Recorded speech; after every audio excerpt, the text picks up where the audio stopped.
Growing up in the Martinez family meant one thing: living up to a very specific version of success.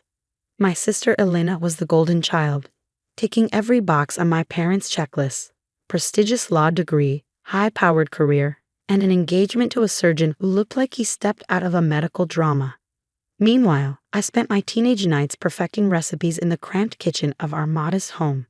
"Stop wasting time with flour, Isabella," Mom would sigh, eyeing the mess I made with my experiments. "You're smart enough to do something real with your life." What they dismissed as a childish hobby eventually grew into Sweet Success Bakeries, a business now worth $2 million. Yet even that wasn't enough for my family, especially not for Elena, who never let me forget I was the less accomplished sister. Everything came to a head at her wedding, the day she made the biggest mistake of her life by trying to take what was mine. Let me take you back to where it all began. I'm Isabella Martinez, the black sheep in a family that worshipped corporate titles and Ivy League diplomas. My parents, a corporate tax attorney and a hospital administrator, believed they were building a legacy of success. And Elena, ever the overachiever, fulfilled their every expectation with gusto. Me, I didn't fit the mold. My real passion started when I inherited Abuelo Miguel's recipe book. He had run a small panaderia in Mexico City before immigrating to the U.S., and that worn leather book, filled with his careful handwriting and notes, became my sanctuary. While Elena was acing debate competitions and prepping for law school, I was sneaking into the kitchen at 2 a.m., covered in flour, experimenting with his recipes.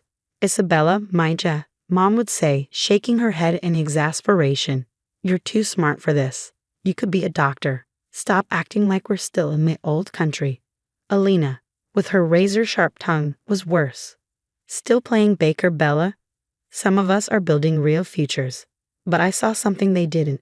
The same way they analyzed stocks and promotions, I saw potential in profit margins and scaling recipes.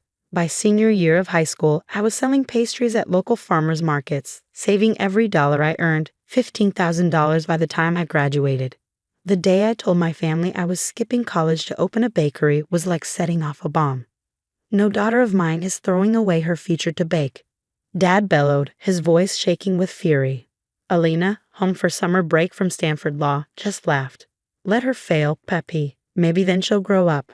Ignoring their protests, I poured my savings and a small business loan into a dingy storefront.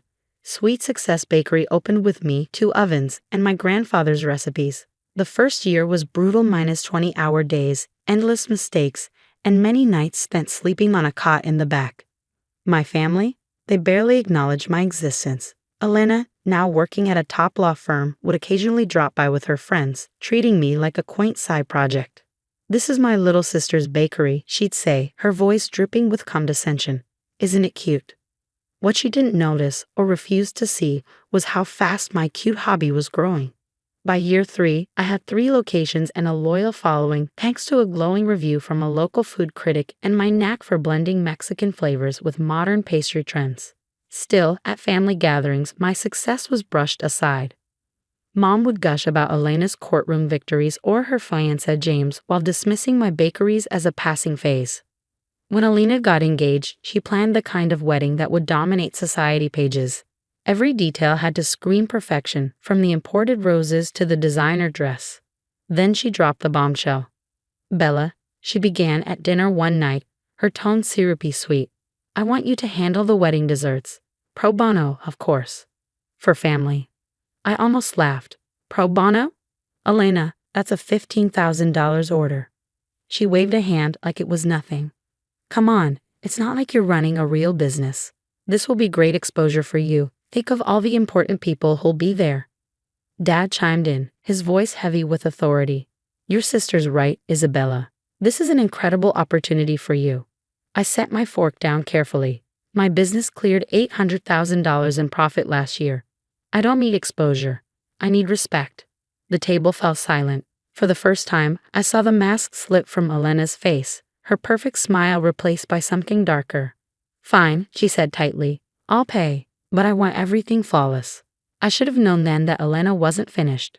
Over the next few weeks, she began showing up at my bakery daily, asking questions, taking photos, and hovering as I worked on her massive order: a 7-tier cake, 500 cupcakes, custom cookies, and a dessert bar. Just curious about how you've built all this, she said with a smile that never quite reached her eyes. The night before the wedding, as I was putting the final touches on her cake, she appeared in my kitchen. You know, Bella, she said, running a finger along the counter, I've been thinking, sweet success has potential. It just needs direction. I frowned. What are you talking about? Her smile widened, but it wasn't friendly. You'll see tomorrow. Just remember, everything I do is for this family. The next morning, as I supervised the delivery of GANs, my phone buzzed with a text. Hope you're ready for your big surprise, little sister. Time to see what sweet success can really become. I stared at the message, my stomach twisting.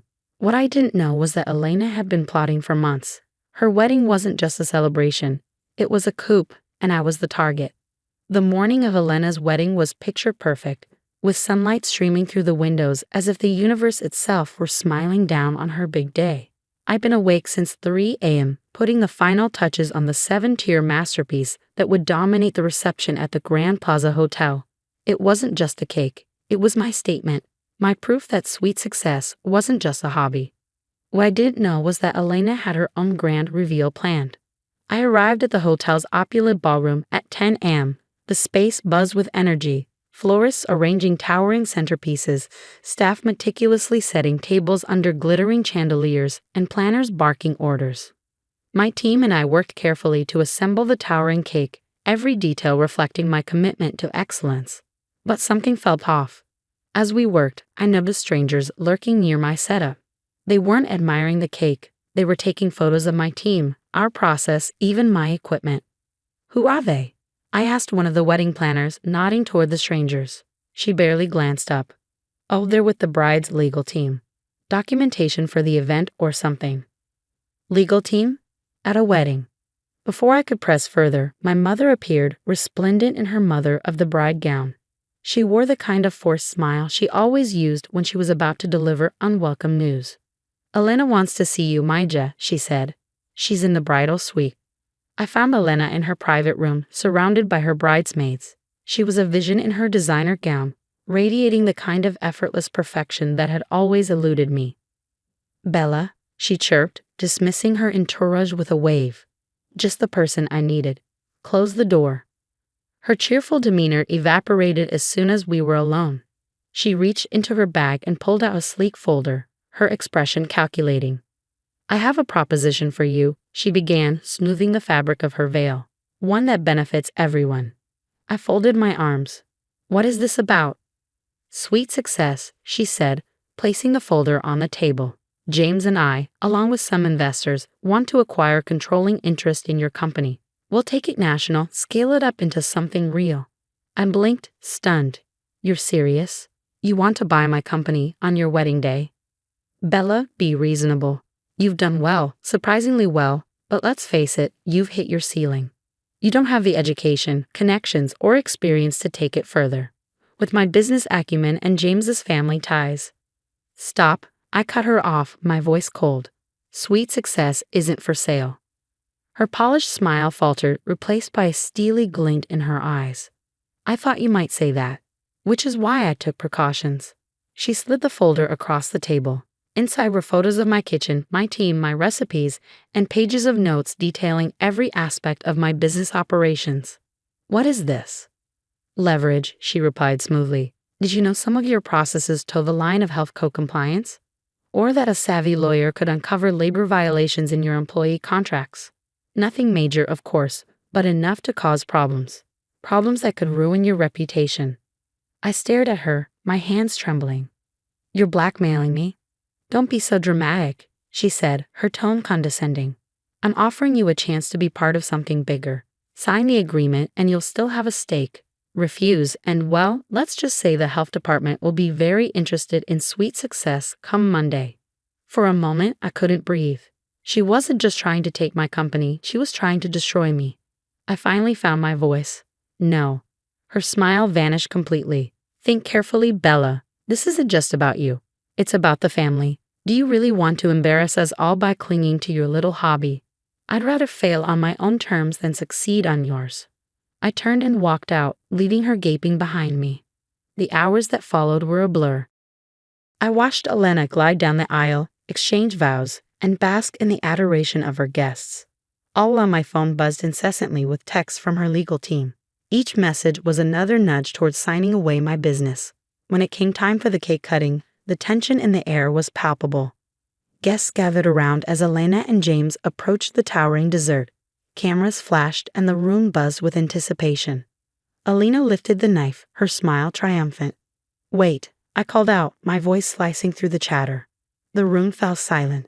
Elena froze, the knife hovering midair. "Bella," my mother hissed, "what are you doing?"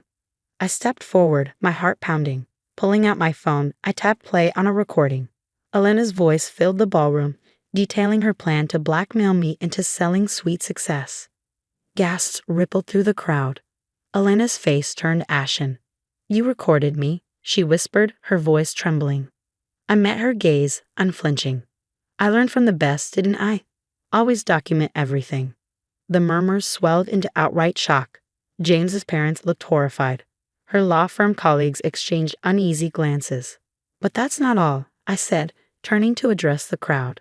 "Elena thought she could destroy my business because she didn't see it as legitimate. What she didn't realize is that Sweet Success has already signed a deal with Whole Foods. National distribution starts next month." I let the weight of my words sink in. "So no, Elena, my bakery isn't a hobby. It's a legacy, and I won't let you or anyone else take it from me." Elena lunged toward me, but James caught her arm, his face pale. "Stop," he hissed. "You've done enough." The room erupted in whispers. For the first time, Elena's perfect image was shattered, her carefully curated life exposed for what it truly was, a facade built on manipulation. And as I stood there, under the glittering chandeliers, I realized I'd finally proven myself. Not just to my family, but to everyone. Sweet Success wasn't just my business, it was my victory. The weeks after Elena's wedding were pure chaos. Somehow, a guest at the reception had recorded my confrontation with her, and the video quickly made the rounds in our local business community. Elena's audacious attempt at a hostile takeover wasn't just family drama anymore. It became a cautionary tale about ethics, ambition, and crossing the wrong sibling. Her law firm put her on indefinite leave pending an ethics investigation, and James postponed their honeymoon to focus on salvaging his family's reputation. But the biggest fallout was within our family. The Sunday after the wedding, Mom called for a family meeting at their house. I almost didn't go, but the tremor in her voice convinced me otherwise.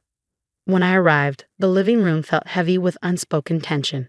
Dad sat in his usual armchair, looking like he aged a decade in a week. Mom clutched her rosary, her eyes red from crying. Elena and James were perched stiffly on the love seat, their once perfect partnership showing visible cracks. Mom patted the seat next to her on the couch. "Siente, Isabella," she said softly. "For once you didn't comment on my flour-dusted jeans or the ever-present scent of vanilla clinging to my clothes." Before I could sit, Elena opened her mouth to speak, but Dad raised a hand, silencing her. "No, Lena, you've said enough." He turned to me, his eyes filled with something I hadn't seen before, regret. "Maja, your mother and I, we owe you an apology." I froze. Dad had spent years dismissing my dream, brushing off my achievements as cute or temporary. An apology from him was as unexpected as it was overwhelming. "Last night, I couldn't sleep," he continued. "I kept thinking about your abuelo, my father. He came to this country with nothing but a recipe book and a dream. He worked in other people's bakeries for 20 years, saving every penny, but he never got the chance to open his own. And here you are, living his dream, building something extraordinary. And we," his voice cracked, "we were too blind to see it." Mom reached for my hand, her fingers trembling. "We were wrong, Isabella, so wrong. We thought success had to look a certain way, but you showed us different." I pulled out my phone, swiping to the latest Sweet Success projections.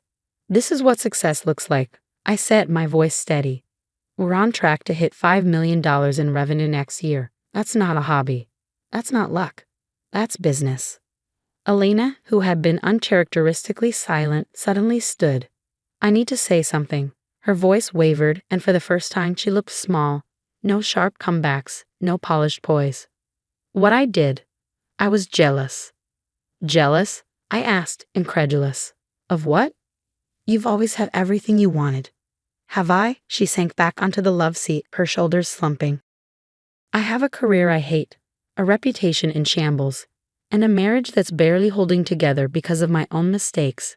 Meanwhile, she gestured helplessly. You're happy, you've built something real. I watch you in your bakery with your team creating things that bring people joy. When was the last time I brought anyone joy? The room fell silent, broken only by the faint toll of church bells outside. For a moment, I thought about Abuela's recipe book, his notes about family, resilience, and second chances.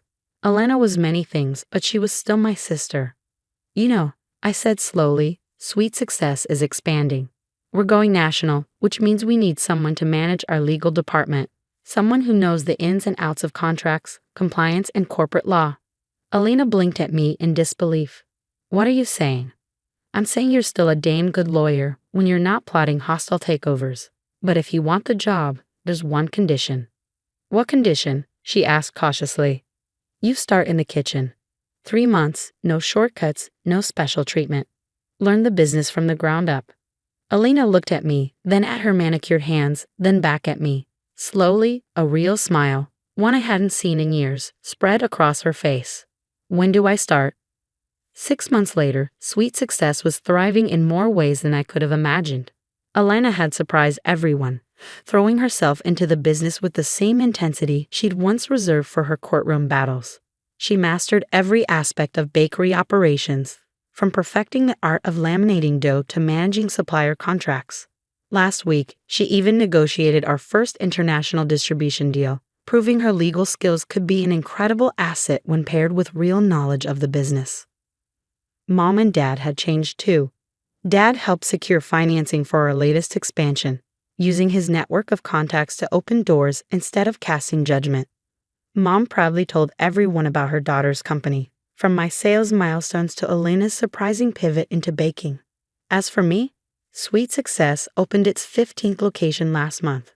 Abuela's recipe book now hangs in our flagship store, framed alongside a photo of him standing proudly in front of his panaderia in Mexico City. Sometimes when I'm testing new recipes late at night, I feel his presence as if he's smiling at how far we've come.